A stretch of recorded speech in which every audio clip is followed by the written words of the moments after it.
अस्सलाम वालेकुम, this is ODA foxtrot from defence outpost. तो पाकिस्तान एयरफोर्स से रिलेटेड एक बहुत ही ज़्यादा इंप्रेसिव और बड़ी अपडेट हमारे पास आई है, जिसमें पीएएफ के साथ इन सर्विस जो PL-15 मिसाइल है, Chinese long range BVR air to air missile, उसके बारे में जो सबसे बड़ी एक मिसकंसेप्शन थी वो कहीं ना कहीं क्लियर होती नजर आ रही है। उसके बारे में आज हम लोग बात करेंगे, डिटेल में तमाम फैक्ट्स को आपके साथ डिस्कस करेंगे। तो वीडियो काफ़ी ज़्यादा इंपॉर्टेंट होने वाली है। लेकिन वीडियो स्टार्ट करने से पहले एक इंपॉर्टेंट अनाउंसमेंट करना चाहूंगा कि कॉमेंट बॉक्स में और डिस्क्रिप्शन में मैंने एक लिंक पेस्ट किया हुआ है। ये हमारे व्हाट्सएप चैनल का लिंक है। इस लिंक के ऊपर क्लिक करके आप लोगों ने हमारे डिफेंस आउटपोस्ट के व्हाट्सएप चैनल को ज्वाइन कर लेना है, जिसके अंदर फिर मैं आप लोगों के साथ एक्सक्लूसिव डाटा जो मेरे पास आता है वो शेयर कर दिया करूंगा, क्योंकि यूट्यूब के ऊपर इस तरह से काफी ज्यादा रिस्ट्रिक्शन होती है। वो डाटा जो कि मैं शेयर करना चाहता हूँ वो यहाँ पर मैं अनफॉर्चुनेटली नहीं कर सकता। इसी वजह से इसका जो सोल्यूशन निकाला है वो ये है कि एक व्हाट्सएप चैनल बनाया जाए। जितने भी हमारे सब्सक्राइबर्स हैं, जितने भी हमें सुनने वाले हैं, वो उस व्हाट्सएप चैनल को ज्वाइन करें और उसमें मैं फिर आपको एक्सक्लूसिव अपडेट्स दिया करूंगा। जो पोल्स हैं, थोड़ी बहुत डिस्कशन भी हम लोग उधर किया करेंगे। तो इस वजह से आपने उस लिंक के ऊपर क्लिक करके व्हाट्सएप चैनल को लाजमी ज्वाइन करना है। अब वीडियो की तरफ बढ़ते हैं। तो आप सबको याद है कि 2022 के अंदर पाकिस्तान एयरफोर्स ने फाइनली J-10C को अक्वायर किया था, और ये तकरीबन 10 से 15 साल के बाद ऐसा मौका आया था कि पाकिस्तान एयरफोर्स ने एक नया फाइटर एयरक्राफ्ट अपनी फ्लीट के अंदर इंडक्ट किया हो। नया फाइटर एयरक्राफ्ट था, तो इसके साथ जो वेपन्स थे ज्यादातर वो भी नए थे, जिन्हें पाकिस्तान एयरफोर्स ने अक्वायर किया। और इसमें परहैप्स जो सबसे बड़ी अपडेट थी और जो सबसे ज्यादा सिग्निफिकेंट वेपन हमने अक्वायर किया था वो obviously PL-15 long range air to air missile थी, जो कि दुनिया की इस टाइम के ऊपर one of the most capable air to air missile है। और इस रीजन के अंदर इस जैसी एयर टू एयर मिसाइल अभी एग्जिस्ट नहीं करती, ना ही किसी कंट्री के पास ऐसी मिसाइल है जो कि PL-15 की कैपेबिलिटीज को मैच कर सके। तो वो पर्टिकुलरली एक ऐसा पॉइंट था कि जब पाकिस्तान एयरफोर्स ने इस रीजन के अंदर चाइना के बाद फर्स्ट लुक फर्स्ट शूट की कैपेबिलिटी अक्वायर कर ली, मतलब कि किसी भी कन्वेंशनल एनिमी के अगेंस्ट में पाकिस्तान एयरफोर्स के पास एक कैपेबिलिटी आ गई थी, पाकिस्तान एयरफोर्स के एयरक्राफ्ट के पास एक कैपेबिलिटी आ गई थी कि हम डिटेक्ट भी किसी एनिमी एयरक्राफ्ट को पहले कर सकते हैं और उसके ऊपर मिसाइल भी पहले फायर कर सकते हैं। तो एयर पावर की टर्म में ये जो फर्स्ट लुक फर्स्ट शूट वाली कैपेबिलिटी है ये काफी ज्यादा इंपॉर्टेंट होती है, और बैटलफील्ड के ऊपर ये ऑब्वियसली आपको एडवांटेजेस प्रोवाइड करती है। अब पाकिस्तान एयरफोर्स के केस में हमने PL-15 तो अक्वायर कर ली थी, लेकिन जो एक सबसे बड़ी मिसकंसेप्शन और कंफ्यूजन ये थी कि क्या चाइना ने पाकिस्तान को PL-15 का एक्सपोर्ट वर्जन सेल किया है या फिर ओरिजिनल वर्जन सेल किया है। एक्सपोर्ट वेरिएंट में आपको पता है जो रेंज है वो डाउनग्रेड की जाती है, तकरीबन 150 किलोमीटर PL-15 की जो एक्सपोर्ट रेंज की मिसाइल है उसकी रेंज है, और जो नॉर्मल PL-15 है जो कि फुल रेंज के साथ आती है उसकी जो रेंज है वो 200 किलोमीटर को क्रॉस करती है। अब ऑफिशियली ना तो चाइना की तरफ से इस बारे में कुछ कहा गया और ना ही पाकिस्तान एयरफोर्स की तरफ से इस तरह की कोई कंफर्मेशन आई कि आया हमारे पास PL-15E मिसाइल है या PL-15 नॉर्मल मिसाइल है। लेकिन कुछ ही दिनों पहले एक इंटरनेशनल एविएशन मैगजीन ने, जिसे एयर फोर्सेस मंथली के नाम से जाना जाता है, इसके बारे में हम लोग इस चैनल के ऊपर पहले भी डिस्कशन कर चुके हैं ये कितना क्रेडिबल और कितना पॉपुलर एविएशन मैगजीन है, और के जो लिंक्स हैं वो पाकिस्तान एयरफोर्स के अंदर मौजूद है। तो इस पर्टिकुलर एविएशन मैगजीन के 2025 के एडिशन के अंदर जो इस साल रिलीज किया गया है उसके अंदर JF-17 ब्लॉक 3 से रिलेटेड कुछ बहुत ही ज्यादा इंपॉर्टेंट फैक्ट्स को डिस्कस किया था, जिनमें से कुछ जो फैक्ट्स है वो हमने पिछली वीडियोस के अंदर डिस्कस कर लिए थे। और आज इस वीडियो में हम लोग जिस फैक्ट की बात करेंगे वो पहले जो इसका एक रिटर्न स्क्रीनशॉट है वो आप उसको अपनी स्क्रीन के ऊपर देख रहे हैं, जिसमें क्लियरली ये कहा जा रहा है पाकिस्तान एयरफोर्स के पास जो PL-15 मिसाइल्स हैं उनकी जो रेंज है वो JF-17 ब्लॉक 3 के रडार की रेंज से एक्सीड करती है। जिनको नहीं पता, JF-17 ब्लॉक 3 का जो KLJ-7A AES से रडार है उसकी जो रेंज है फाइटर साइज के ऑब्जेक्ट के लिए वो तकरीबन 170 किलोमीटर की है। और इस मैगजीन के मुताबिक जो PL-15 पाकिस्तान एयरफोर्स की सर्विस में है उसकी जो रेंज है वो ब्लॉक 3 के रडार से एक्सीड करती है, मतलब 170 किलोमीटर से एक्सीड करती है, जो कि इस चीज को शोकेस करती है कि पाकिस्तान एयरफोर्स के पास इस टाइम के ऊपर PL-15 का एक्सपोर्ट वेरिएंट नहीं बल्कि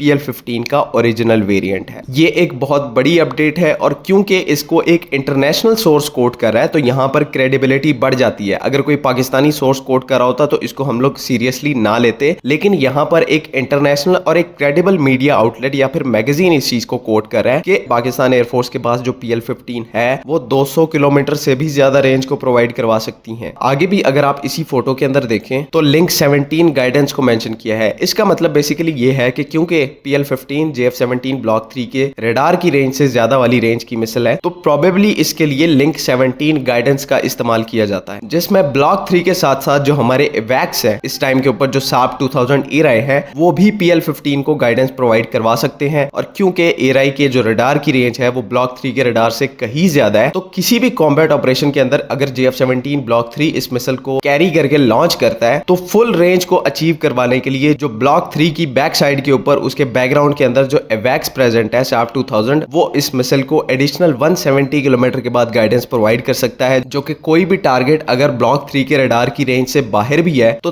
तब भी JF-17 ब्लॉक 3 जो है वो उस टारगेट को इंगेज कर सकता है PL-15 मिसाइल के साथ। तो ओवरऑल मैं तो ये बात शुरू से ही कहता आया हूं कि अगर पाकिस्तान एयरफोर्स को PL-15 का एक्सपोर्ट वेरिएंट ही लेना होता तो हमारा J-10C को और PL-15 को लेने का कोई मकसद बनता ही नहीं था, अगर हमें 150 किलोमीटर वाली एयर टू एयर मिसाइल चाहिए होती। और इसी वजह से चाइना को, being a close ally of China, हम लोग चाइना के एक स्ट्रेटेजिक पार्टनर हैं, तो इसी वजह से इस एडवांटेज को यूटिलाइज करते हुए पाकिस्तान को PL-50 का जो ओरिजिनल वर्जन मिला है जो 200 प्लस की रेंज को अचीव कर सकता है, वो पाकिस्तान एयरफोर्स को दिया गया है। और इस टाइम के ऊपर वो जो मिसाइल है वो J-10C के साथ भी ऑपरेशनल है और JF-17 ब्लॉक 3 के साथ भी ऑपरेशनल है। तो उम्मीद है कि यहाँ पर आपकी जो PL-15 मिसाइल से रिलेटेड मिसकंसेप्शन है वो खत्म हो चुकी है। आज के लिए बस इतना ही। जो पहले मैंने अनाउंसमेंट की थी व्हाट्सएप चैनल ज्वाइन करने वाली, उसको काइंडली जरूर आप कंप्लीट करें। अगली वीडियो तक के लिए अल्लाह हाफिज। पाकिस्तान जिंदाबाद।